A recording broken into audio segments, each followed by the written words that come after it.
देखो इसके बाद नेक्स्ट टॉपिक है zeros of a polynomial. Zeros of a polynomial.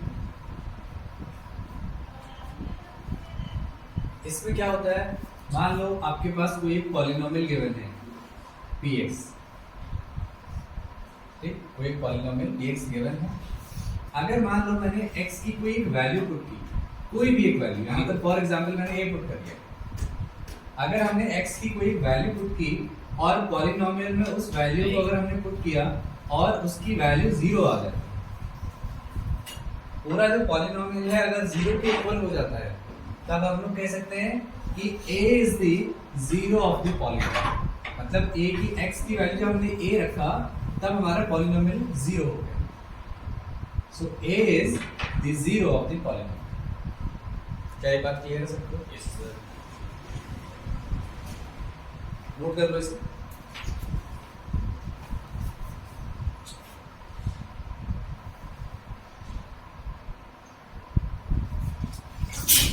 फिर इसके बाद आ जाते हैं एक्सरसाइज 2.2। क्वेश्चन नंबर 1 है कि find the value of the polynomial. तो 5x minus 4x square plus 3। और यहाँ पर फर्स्ट पार्ट में कह रहा है कि x की वैल्यू हमने 0 पे फाइंड करनी है। सेकेंड पार्ट में x की वैल्यू -1 पे फाइंड करनी है। एंड थर्ड पार्ट में x की वैल्यू हमने 2 पर फाइंड करनी है। ठीक है, तो x की वैल्यू हम यहाँ पर 0 पुट करते हैं, तो कितना हो जाएगा 5 इंटू 0 माइनस 4 इंटू 0 का स्क्वायर है 0 प्लस 3। तो ये 0 हो गया, 0 माइनस 0 प्लस 3, तो रिजल्ट आ गया हमारे पास 3। सिमिलरली सेकेंड पार्ट भी ऐसे ही होगा, x की वैल्यू आपने -1 पुट करनी है, तो ये हो जाएगा 5 इंटू -1 माइनस 4 इंटू -1 का स्क्वायर प्लस 3। तो ये -5 माइनस 4 इंटू -1 का स्क्वायर 1 प्लस 3 -5 4 इंटू 1 4 हो जाएगा और प्लस का 3। तो 5 और माइनस माइनस दोनों प्लस हो जाएंगे, माइनस का 9 plus 3। So plus minus minus होता है, रिजल्ट आ जाएगा माइनस का 6। इसी तरीके से थर्ड पार्ट, x के प्लेस पे हमने 2 पुट करना है, -4 into 2 square and plus 3। So 5 into 2 10 minus 4 into 2 का स्क्वायर 4 प्लस 3। सो 10 माइनस 4 का स्क्वायर 16 और प्लस 3। सो 10 माइनस 6 हो जाएगा, 16 हो जाएगा -6 प्लस 3 प्लस माइनस माइनस, सो हमारे पास रिजल्ट हो जाएगा -3। क्या ये बात क्लियर है सबको?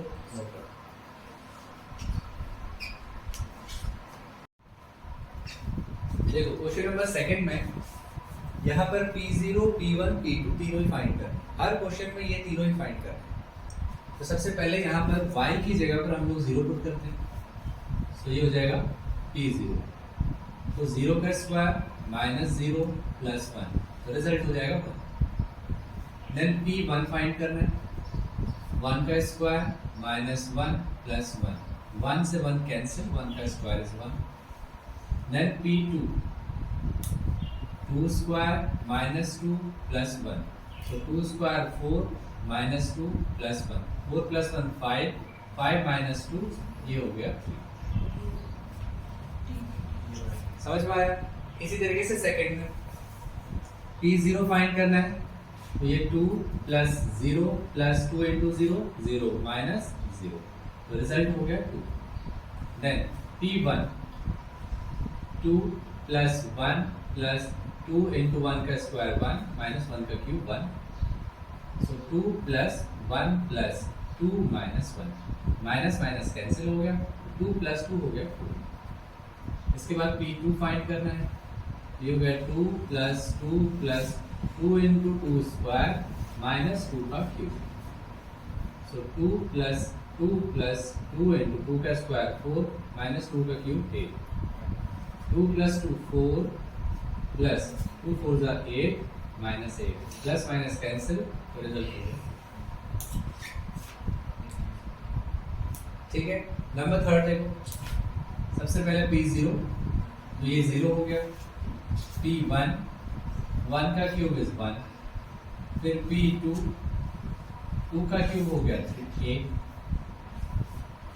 इसी तरीके से फोर्थ वाले में P0 तो ये हो गया 0 माइनस 1 और 0 प्लस 1, तो ये -1 इंटू प्लस 1, तो ये रिजल्ट हो गया -1। देन 1 पुट करना है तो ये हो गया 1 माइनस 1 1 प्लस 1, 1 माइनस 1 0 इंटू 2, तो ये रिजल्ट हो गया 0। इसके बाद P2 2 minus 1 and 2 plus 1, 2 minus 1 is 1 into 3, तो ये रिजल्ट हो गया। समझ में आया सभी को? ये हो गया।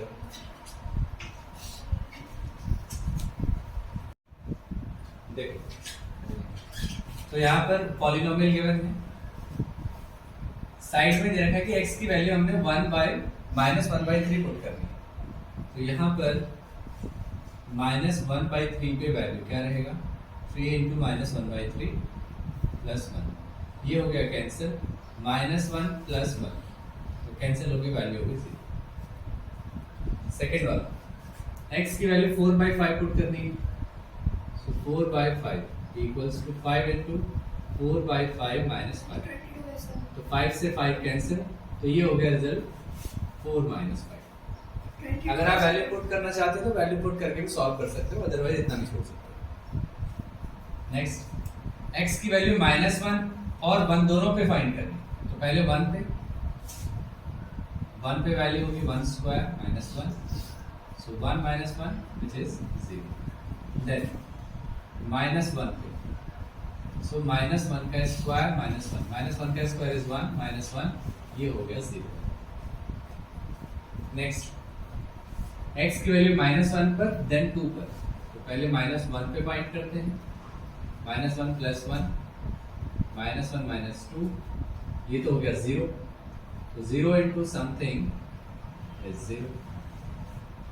देन इसकी वैल्यू 2 पर, तो ये हो गया 2 plus 1 and 2 minus 2, so 3 into 0 equals to 0। Then number 5 0 पर, तो 0 पर 0 का स्क्वायर है 0। नेक्स्ट x की वैल्यू -m/l, सो -m/l पे, so l into -m/l and plus m, l cancel हो गया, तो ये हो गया -m plus m, so which is equals to 0। Next x की वैल्यू -1/√3 पुट करते हैं पहले, -1/√3, तो 3 इंटू -1/√3 का स्क्वायर -1, तो ये हो गया 3 इंटू, इसका स्क्वायर करेंगे 1/3 -1, 3 कैंसिल, तो ये हो गया 1 माइनस 1, तो which is equals to 0। Then इसके बाद फाइंड करना है 2/√3 पर वैल्यू क्या रहेगी, सो 3 इंटू 2/√3 का होल स्क्वायर -1, सो 3 इंटू 2 का स्क्वायर 4, √3 का स्क्वायर 3 -1, 3 से 3 कैंसिल, सो ये हो गया 4 minus 1, so which is equals to 3। Last part x की वैल्यू 1/2 पर, सो 1/2, 2 इंटू 1/2 प्लस 1, 2 से 2 cancel, so 1 plus 1 is equals to, क्या ये बात क्लियर सबको?